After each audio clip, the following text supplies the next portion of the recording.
Hello, my name's Kelly Rowe, and for today's leadership talk, I get to talk about a leader that I greatly admired. His name was Coach John Wooden, and he was the head coach of the UCLA basketball team for 41 years. He wrote several books, but the book that I'll discuss for today's leadership talk is called Wooden on Leadership. And I especially like this because it covers a lot of his own words, and they go back to some of his personal journal entries, some of the inspirations that he had from great leaders or from his father, and then wisdom that he accumulated over time. He was 99 by the time he passed away. And then just some of the anecdotes from his 41-year career history as the head coach of UCLA basketball team. So some insights why I chose this book. I used to live on the West Coast, and so a lot of my friends would refer to him as a legend. He had already retired from coaching basketball by the time I lived out there, but I really wanted to learn more about the man behind the legend. I've heard a lot of his quotes and I've been very inspired by them. And he is the kind of leader that I greatly admire, and that he, in his own words, says that he never really set out to be the coach that won the most games. What really inspired him to be a coach was drawing out potential in his players and seeing them work collaboratively and collectively towards that shared goal and pulling out the best in each other. So when people would pin him down and say, "What is your secret to success?" he would refer to a lot of those characteristics where he tried to develop the person, not necessarily about technical aspects of how to win a basketball game. But that being said, even though he was very humble, he went on to break many records. He set records that still have not been broken to this day. So some of those, during his 41-year career history at UCLA, he won 10 NCAA championships in 12 seasons. 7 of those were consecutive wins. 4 of those were perfect seasons where they were undefeated. He had 88 consecutive victories.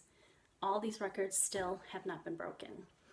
ESPN went on to call him the greatest coach of all time and the greatest coach of the century. Now, what I find especially fascinating, and I hope to be able to incorporate in my own life, is that he was a person who was able to practice what he preached. He did this by incorporating work ethic and discipline in his players. He believed in integrity and hard work. And by working as a team, they were able to then draw out what he named competitive greatness. Now you can see from these pictures, Coach John Wooden won multiple awards. He was not one that ever set out to be a superstar. In fact, part of what he talked about was being able to work as a team. He had teams that were really great and had successful, meaning like no losses, perfect seasons. But he says the teams that inspired him the most were actually ones, regardless of win or loss, he saw them really pull together as a group and bring out 100% in each other. And to him, that was the team that inspired him the most from some of his earlier years as a coach. It wasn't necessarily the teams back in the streak when he was winning. Sometimes he would say the seasons that were very perfect, sometimes people would try to be a superstar. And so what he believed in was really having the whole group pull out the best in each other. So this is something I hope to incorporate even in my current role as a nurse practitioner, is I want to exhibit this style of leadership where I start with values, and part of what Coach John Wooden said was good values attract good people. I want to incorporate what he calls the 4 Ps, which is planning, preparation, practice, and performance. And then I really also believe that it comes down to a humility of being able to also demonstrate my willingness to do anything that I ask of others, so that we know that we're all in this as a team, that there's no one as just an individual within my work group. So what I hope to incorporate as a future leadership role, so in future roles that I have, is I hope to be able to incorporate some of these pyramid of success or some of the creed that he lived by every day. He borrowed one of the lines from Benjamin Franklin that said, "Failing to prepare is preparing to fail." In his 7-point creed, a couple of the points that were really helpful, he said you need to make every day your masterpiece, so being very purposeful, intentional. He always wanted to help others. For a perfect life to be lived, it means helping others.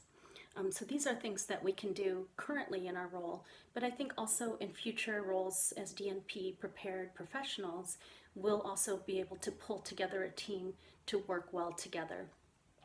So there's many ways that these tenets are transferable.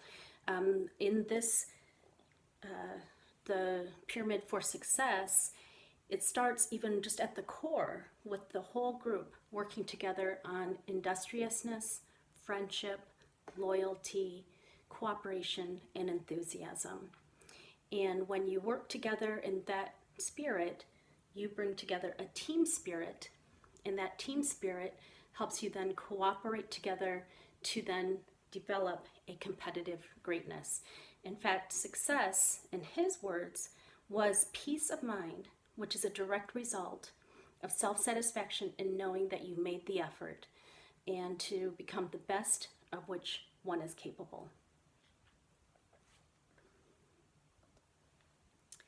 Since reading this book, I will be making changes in my own life. So definitely as a professional, I want to be able to draw the best by being the best and showing people that I have that value, but also trying to draw out potential in others so that we can work well together as a team.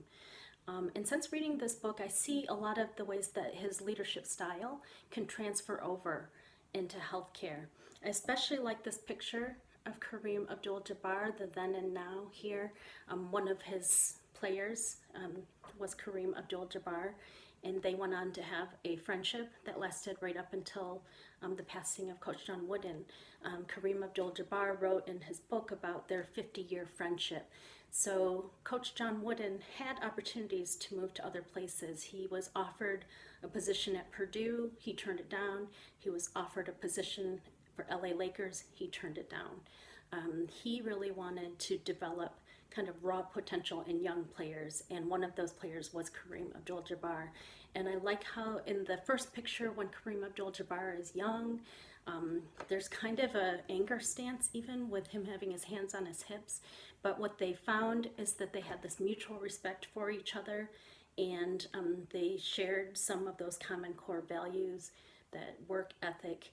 Many of his players went on to say that they used a lot of his principles just in their future careers, developing businesses of their own. 4 of them went on to be coaches as well. So they imparted that leadership style in the teams that they coached. And so I really like that you can tell a lot by a leader by what his followers also say about them. Now, Kareem Abdul-Jabbar says wonderful things about him in his own book about their 50-year friendship, discusses how they didn't necessarily start with warmth, but there was always a mutual respect. And you can see that in the future picture here, where even after 40 years when there's a reunion, Kareem Abdul-Jabbar is showing respect to him by helping him walk up to the reception ceremony. One of the quotes that he's also known for right in this last picture over on the right is, "You really have to love people to get the most out of them."